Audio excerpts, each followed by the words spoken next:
pag-survive sa competition o threat sa pag-survive ng pusong first-time iibig? Ano ang mas delikado? Pag-usapan natin to.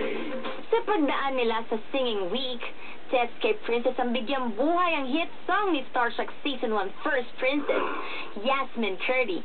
This is I Know.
Kaya ni Seth ang status niya sa puso ni Princess? Sincere ka ba sa pagsasabing crush mo ko or sinabi mo lang yon dahil gumigimik ka para may issue sa'yo?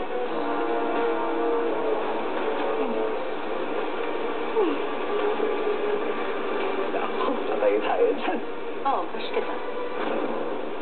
Alam mo naman yun. Alam natin yun, diba? Kahit na may conflict. Ano? Ayun yun, crush kita. Okay naman yun eh. Crush is crush. Nangangaan kita. Kikita na ko. Yan lang.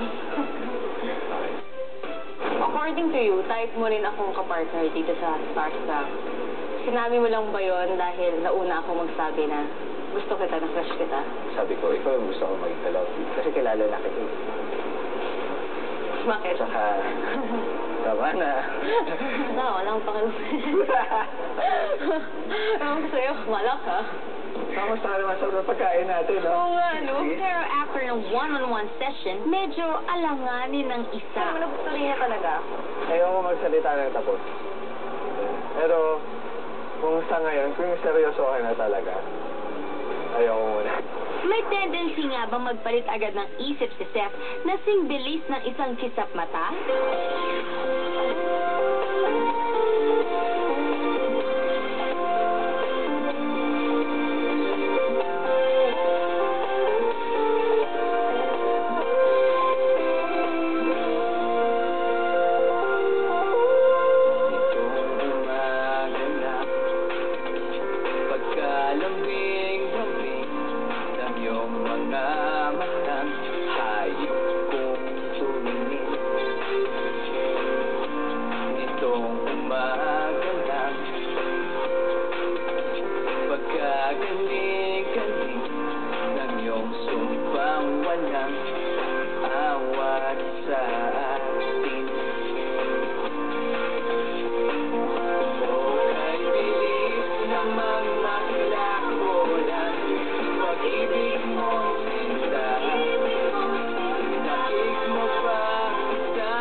At sa isang kisap matanga si Enzo na ang date ni Seth, hindi pa alam ni Enzo ang twist ng date test na ito.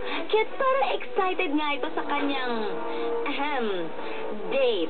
Ang issue kay Seth ay ang stock answer nito tuwing tatanungin siya kung sino ang kinoconsider na kompetisyon. Pagkompetensya, lagi pong turo na magulang ko po sa akin, pati ng mga co-mentor ko po sa akin na huwag kang makikipagkompetensya sa mga iba, makipagkompetensya ka sa sarili mo. Ito ang kailangan niyang ipaliwanag.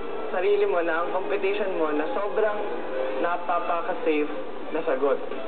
Pinaplastic mo ba talaga kami or sobrang confident ka lang na feeling mo wala kaming laban sa'yo? Uy, grabe naman yung walang laban. Yun, sabihin ko na rin sa'yo. Kaya ayaw makipagkompetensya sa iba. Naranasan ko na magkaroon ng kakompetensya. Pero nangyayari, nagiging mayabang ako. Sobra ang competitive spirit ni Seth, kaya pala sinusubukan niya itong kontrolin. Pero, Pagsasayaw, mayabang ako. Mayabang ako pagdating sa sayo. Kasi alam ko may ibubuga ako eh. Ayan. Saka, siguro, pwede akong, hindi naman tapak-tapakan, pero pwede akong